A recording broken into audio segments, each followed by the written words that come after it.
कोई तुम्हारी बहू बेटी अगर अपनी इज्जत बर्बाद करने पे तुल जाए, अपनी इज्जत फेंक दे उतार करके, तो एक सभ्य पुरुष को चाहिए, एक सामाजिक पुरुष को चाहिए कि उस गांव की बेटी की लज्जा को संभाल कर बहुत ऊंचाई पर रखे, कि कहीं ये परंपरा न चल जाए कि बहू बेटियां बस सब इज्जत उतार उतार के फेंकने लगे। उसको संभालना चाहिए, उसकी खिल्ली नहीं उड़ानी चाहिए। नारी की इज्जत बहुत ऊंची चीज होती है, इसलिए भगवान ने उसको ऊंचाई पे रखा। चीरहरण की लीला ये नारी जाति के लिए सबसे बड़ी शिक्षाप्रद लीला है कि नारी को अपनी इज्जत की सदैव फिक्र होनी चाहिए, उसे कभी भी हल्के में नहीं लेनी चाहिए।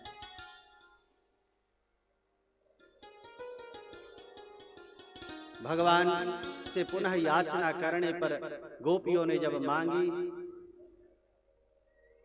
तो वापस भगवान वस्त्र दे भी देते हैं।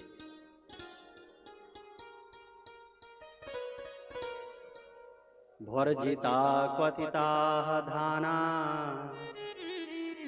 प्रायो विजायनेष्यते।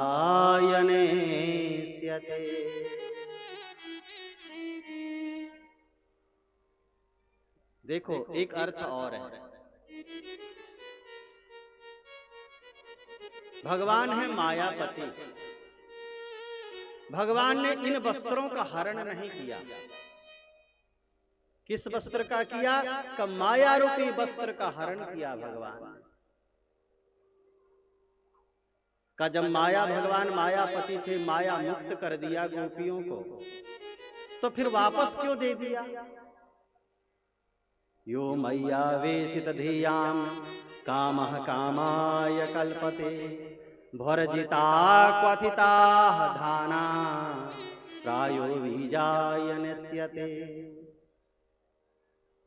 भगवान बहुत सुंदर उपमा दे रहे हैं, और किसान हैं आप लोग, बात ज्यादा समझ में आएगी। भगवान कह रहे हैं कि जिस जीव को हम एक बार माया मुक्त कर देते हैं, उसे चाहे जितने माया में उसको फेंक दें पर कोई फर्क नहीं पड़ता, कुछ नहीं होता, कुछ नहीं होता।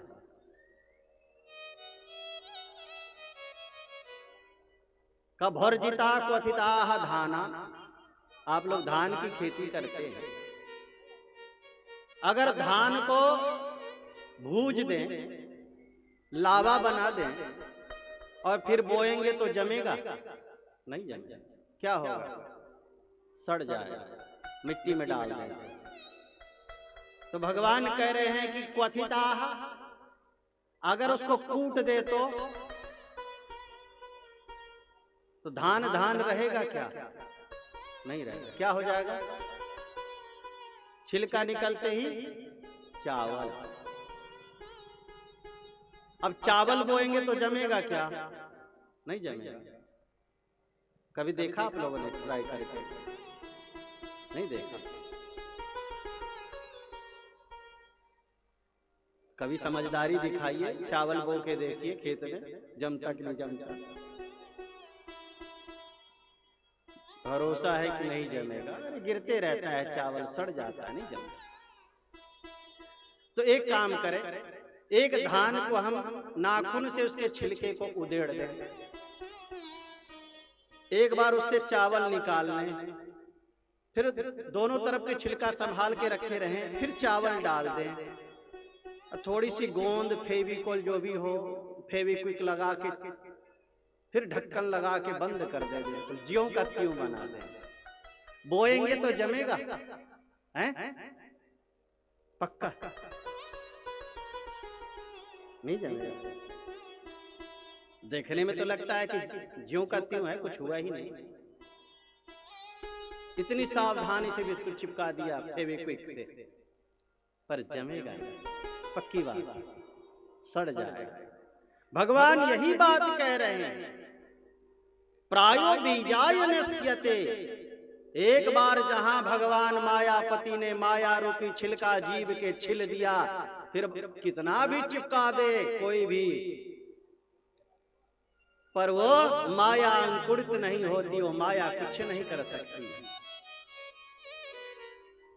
यानी भगवान कह रहे हैं ये चीर हरण की लीला मैंने गोपियों की माया हरण करी है। जो भक्त निरंतर मेरा ध्यान करते हैं, खाते पीते उठते बैठते हर परिस्थिति में, जो चाहते हैं कि श्री कृष्ण हमारे रक्षक बन जाए, श्री कृष्ण मेरे पालनहार हो जाएं, जो भक्त मुझे पालनहार के रूप में और रक्षक के रूप में अपना स्वीकार कर लेते हैं, मैं उसे माया मुक्त कर देता हूं। पर समाज की मर्यादा बस उसे फिर माया में अगर डाल देता हूं तो प्रायो बीजाय नित्यते, माया बेचारी कुछ नहीं बिगाड़ सकती उसकी। वो माया में पड़कर कभी पाप नहीं करता, संसार के मोह माया में नहीं पड़ता। ये चीर हरण की लीला का मतलब ये है। गोपानाम जीवा, ये गोपियां जीवात्मा हैं जो भगवान की भक्ति करने वाली हैं।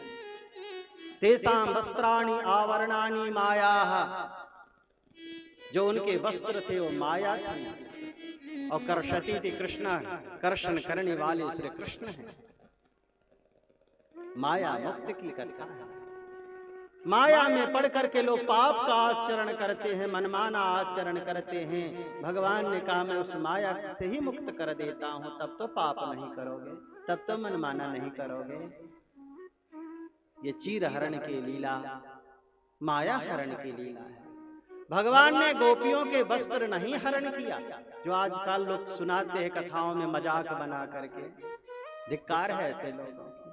भला वो श्री कृष्ण स्वयं कैसे गोपियों का चीर हरण कर लेते, जो द्रौपदी के चीर हरण के समय संकल्प कर लिया था कि जिस दुशासन ने द्रौपदी के वस्त्र पर हाथ डाला था, जब भगवान हस्तिनापुर जाने लगे मित्रता के संदेश लेकर के, शांति दूत बन करके, तो द्रौपदी कोने में उधर खड़ी होकर के दूर आंसू बहा रही थी कि जब स्वयं भगवान नारायण जा रहे हैं मित्रता करने के लिए, तो अब न्याय नहीं हो सकता। अब सभा में द्रौपदी कुछ बोल तो सकती नहीं थी, दूर खड़ी कोने में आंसू बहा रही थी कि ये जिम शांति दूत बनकर कोई और नहीं, भगवान नारायण ही जा रहे हैं, श्री कृष्ण जा रहे हैं, तो फिर भला शांति कैसे नहीं होगी। और जब शांति होगी तो फिर न्याय नहीं होगा, उन पापियों को दंड नहीं मिलेगा। तो भगवान की निगाहें पड़ी द्रौपदी पर, तो भगवान बोले कि आता हूं, कह के चले गए द्रौपदी के पास। द्रौपदी भगवान के हाथ पकड़ ली, बोले भैया आप जा रहे हो शांति दूत बनकर हस्तिनापुर? कहां भैया, याद रखना कि तेरे बहन पे कैसे कैसे अत्याचार किया है उन कौरवों ने, उस सभा ने, उसको भूलना नहीं। फिर जो फैसला करना हो, जो न्याय करना हो कर देना, बस उस दिन को याद रखना।